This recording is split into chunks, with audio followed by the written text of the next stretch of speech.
Sa kabila ng tangkang pagharang at radio challenge ng China Coast Guard, matagumpay na narating ng UP Marine Researcher ang mga Sandy Cay sa West Philippine Sea. Taliwas din yan sa pahayag ng China na napigilan ang misyon. Live mula sa West Philippine Sea, nakatutok live si JP Soriano. JP?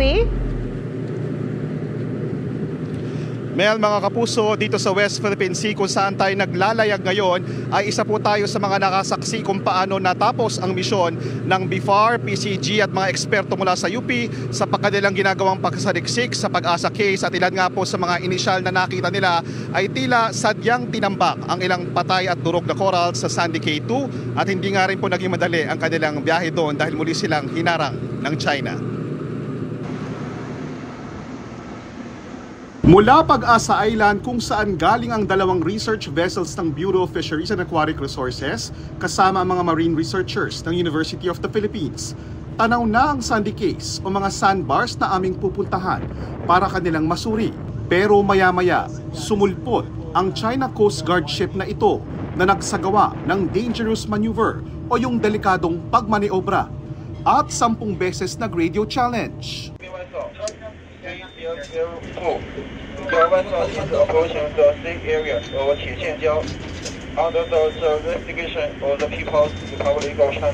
are within the Philippine Territorial Sea, the municipality of Kalayaan.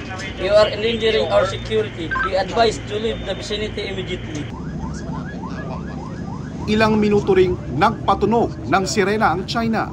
13 nitong Chinese military militia vessels ang pumalibot sa mga barko ng Pilipinas na papuntang Sandy Cays 1 at Sandy Cay 2. So matapos yung magkakasunod na radio challenge sa pagitan ng China Coast Guard at ng BIFAR, mas dumikit pa ang China Coast Guard vessel na yan.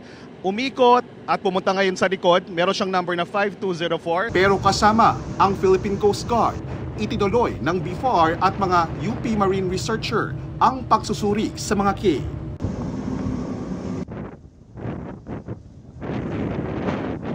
Isa sa mga yan, bumungad ang mga durog at patay na corals na umabot na ng ilang talampakan mula sa dalampasigan.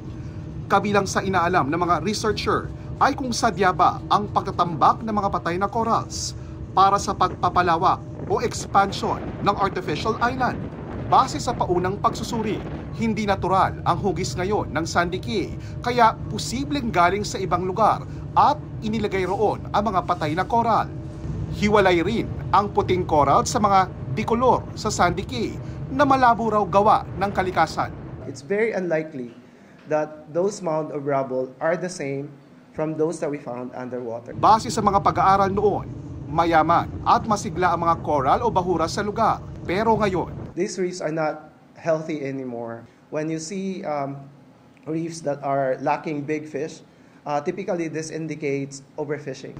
Habang nagsusuri, ay ilang oras namang nakamanman ang Chinese Navy helicopter. Pero natapos pa rin ang mga Filipino expert sa pagkolekta ng iba pang susuriing sample at maayos na nakabalik sa BIFAR vessel.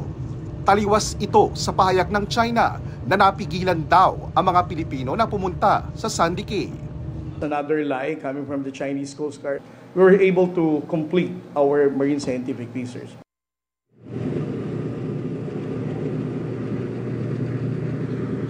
Mel, ang kabuang resulta na ginawang pagsusuri ng mga eksperto sa Pag-asa case ay ilalabas po sa mga susunod na linggo habang nagpapatuloy ang mga mahalagang misyong gaya nito ng gobyerno ng Pilipinas dito sa West Philippine Sea.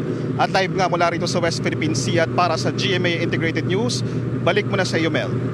Maraming salamat sa iyo, JP Soriano.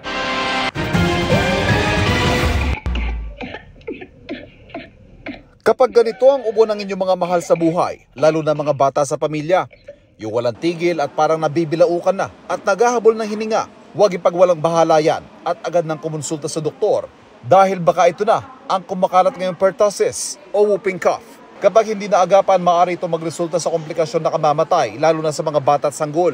Ang mga komplikasyon ng pertussis is pag hindi tumitigil yung ubo, pwede kang mabawasan yung hangin sa katawan mo, pwede kang mag-respiratory failure, pwede kang magka-pneumonia. Napaka-delikado to sa mga bata less than 1 year old. especially yung mga infant pa na walang mga bakuna. Di tulad ng COVID o trangkaso, hindi virus, kundi bakterya ang sanhi ng pertussis, kaya pwede itong gamutin ng antibiotic. Pero tulad din ng COVID, ang paraan ng hawaan dito, respiratory droplets na lumalabas sa bibig at ilong sa pagbahing o pag-ubo. Dahil dito inirekomenda ni Dr. Solante na bilang dagdag proteksyon, lalo na sa mga lugar na maraming kaso ng pertussis, ang pagsusuot ng face mask sa mga paaralan. Hindi rin ligtas dito ang mga matatanda na bagamat hindi makakaranas ng matinding mga sintomas, ay maaari namang makuha ang bakterya at makapanghawa. Isa yan sa mga source ng infection ang adult din. So kaya importante sa mga adult din, pupunta din sila sa mga doctor sila na especially yung mga may mga edad na magpabakuna rin para at least protected at hindi magkasintomas at hindi makakatransmit doon sa mga bata. Ayon sa Department of Health, mayroon ng nai-record na 453 na kaso ng whooping cough sa unang 10 linggo ng taon. Malayong-malayo sa naitalang kaso sa parehong panahon sa nakalipas sa 5 taon. Sa Quezon City, unang 3 buwan pa lang ng 2024, mahigit 20 kaso na ang whooping cough ang naitatala. Malapit na niyang abutan ang 27 kasong naitala ng lungsod sa buong taon ng 2023. Kaya sabi ng lokal na pamahalaan, kailangan natin ideklara na meron po tayong pertussis outbreak sa lungsod Quezon. Sa Barangay Payatas B, nakatuon ang Epidemiology and Surveillance ng City Health Department. Hindi sinasabing dito nagsimula ang impeksyon, pero dito napaulat ang case number 1 ngayong taon. Magkambal po sila, no? So nagkaroon na rin po ng simptomas yung kakambal niya, no? So on March 8, the twin sister also tested positive for the pertussis. Naghahawa na yung kakambal. So unfortunately, ang isa po dito ay namatay. Nagkasintomas din ang 2 pang kapatid ni case number 1. Pinakwarantin ng LGU ang household na napuruhan ng pertussis. Madaling gamutin ang pertussis kung naaagapan. Pero mabilis daw kumalat kung maraming hindi bakunado sa komunidad. Ayon sa QCLGU, sa bakuna sila may problema. Kailangan ng Quezon City ng mahigit 42,000 doses ng pentavalent vaccine para putulin ang pagkalat ng sakit. Pero sinabihan daw sila ng Department of Health na July pa darating ang supply, kaya naghahanap na sila ng ibang mabibili. Kung meron naman kasing supply na available ng pentavalent vaccine, hindi po tayo magde-declare ng outbreak because that means that we can easily control the situation. Para sa GMA Integrated News, ako si Mark Salazar. Ivan Mary na nakatutok 24 oras. Kabilang ang pawid o bubong sa mga produktong pwedeng malikha mula sa dahon ng sasa o nipa na siya namang kabuhayan ng mga kababaihan sa Gainza, Camarines Sur. Sa pagpapatuloy ng ating Women's Month celebration, sila naman ang hinandugan ng libreng serbisyong medikal ng GMA Kapuso Foundation. 7 taong gulang pa lang daw si Monica nang matutunan niya ang paggawa ng pawid yari sa dahon ng nipa sa kanyang mga magulang. Ito rin ang pangunahing kinabubuhay ng mga kababaihan sa Gainza, Camarines Sur. Sa bawat 4 feet na pawid, kumikita si Monica ng 3 piso. Kulang pampambili ng gamot sa sumasakit niyang katawan sa kakatrabaho. Lalo sa balakang, sabi nga baka may sakit ka na sa UTI. Hindi ako nakakapagpatingin, sa kahirapan na din. Mas pinaglalaanan din daw niya kasi ang pag-aaral ng kanyang mga anak. Nagagamit din niyang pamasahe sa pagkain din. Mahalaga po ang pag-aaral kasi hindi naman habang buhay, ibuhay kami. Sa pagpapatuloy ng selebrasyon ng Women's Month, handog ng GMA Kapuso Foundation ang libreng HPV DNA testing at breast examination sa 100 kababaihan sa Gainza, katuwang ang Bicol Medical Center. Molecular level na HPV DNA virus. Nakikita po dito kung may yung isang babae mayroon ng virus na pwedeng mag-cause ng cancer. Bukod po sa cervical cancer, kasama po namin dito yung mga experts sa breast cancer na nagbibigay po ngayon ng counseling. Tuturuan sila kung paano po mag-self-breast examination. Binigyan rin natin sila ng mga grocery pack at hygiene kit. Salamat po sa GMA Kapuso dahil Ako po hindi talaga nagpapacheck up. Kayo na rin po ang nagdala sa amin para matingnan kami.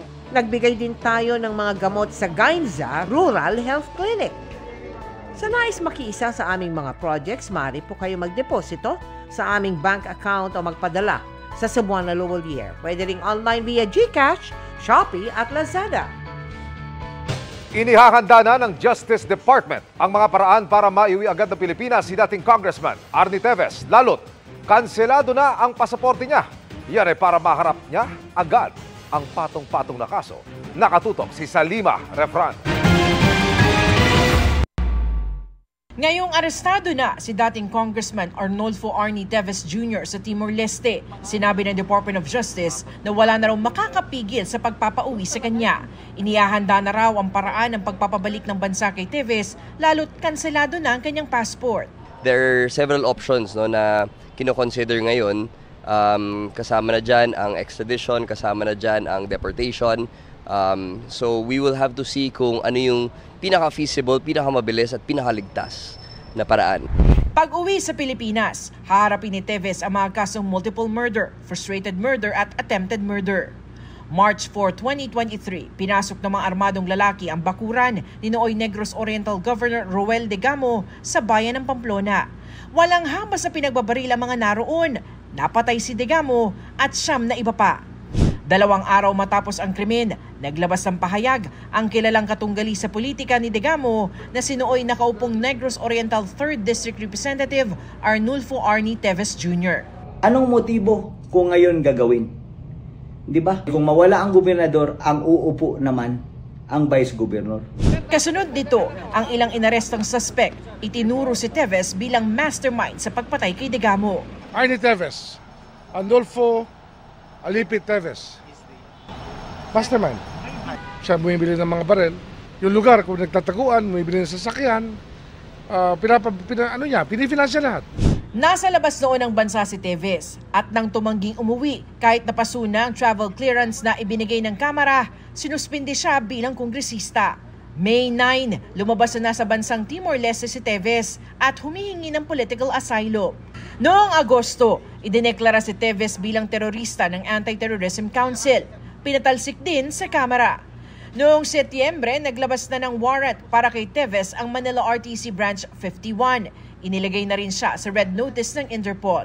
Hindi rin pinagbigyan ang hiningi niyang asylum, kaya kahapon, inaresto siya sa Dili, Timor-Leste. Mr. Teves has had so many cases right now. No? Nakita naman natin yung 2019, no? Pati of course yung kay Governor Degamo, no? Tapos na-brand pa siya as a terrorist. So, angkop po rito ang seguridad na dapat ibigay sa kanya. Kaya naman tayo po ay handa po rito.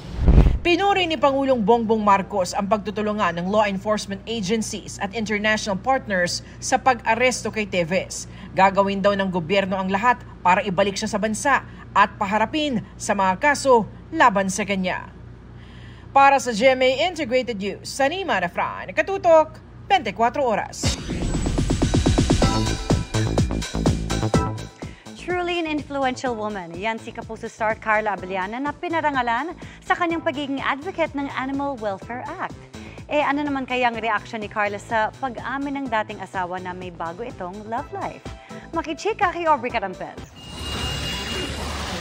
Congratulations to the compassion champion, Carla Abellana. Isa sa Women of Influence of 2024 ng Cosmopolitan Philippines si Kapuso star Carla Abellana. Tinanggap niya ang Compassion Champion Award bilang isang aktibong advocate ng Animal Welfare Act. Super nakakapanibago kasi parang ngayon lang ako nabigyan ng ganitong recognition. It's not for yung acting ko or what, but it's more of what I believe in, what I'm passionate about, yung aking advocacy. Napapanahon nga raw ang naturang pagkilala ngayong mainit na usapan ng tungkol sa animal rights, lalo't kasunod ng insidente sa pagpatay sa Golden Retriever na si Kilua. Isa si Carla sa mga celebrity at netizens na nananawagan ng hustisya. Sa totoo lang daw, hindi na ikinagulat ni Carla ang balita dahil madalas siyang nakakatanggap ng mga report ng pangmamaltrato at pagpatay sa mga hayop. Everyday nangyayari yan. But of course, nag-stand out talaga itong kay Kilua kasi paano bang i-explain? Very careless, talagang may galit, unjustified pa, yung napakasakit kasi beloved pet yan ng isang tao. Sa ngayon, abala si Carla sa taping ng upcoming GMA Prime series na Widow's War kasama si Bea Alonzo. Marami na raw silang nakuna na eksena, kasama na ang confrontation scenes. Mahirap siya ma-execute, malaki yung cast, ang ganda-ganda ng scripts namin, and okay yung mga katrabaho ko. So talagang different experience, different character na naman yung pinoportray ko dito. Tinanong din namin si Carla tungkol sa pagbabalik bansa ng ex-husband niyang si Tom Rodriguez, kung saan sa huling interview ni Tom sa GMA Integrated News ay sinabi niya na nakatagbo na raw siya ng bagong pag-ibig at wish daw niya ay happiness para sa ex-wife. I don't see the need to comment or to even react. Parang it's not any of my concern anymore. Parang ganon. Kumbaga, I'm aware naman na nakabalik na siya. Ready rin naman daw siya sakaling magkita sila ni Tom, lalo't nasa iisang network lang sila. Kung dahil sa trabaho, prepared naman ako, nasabi ko naman na yun, na kung mag-cruise ang landas namin, whether sa studio or what, guesting, kung ano man yan, prepared naman ako for that. Pero, I'll just be myself, I'll let him be. Aubrey Carampel, updated showbiz happenings.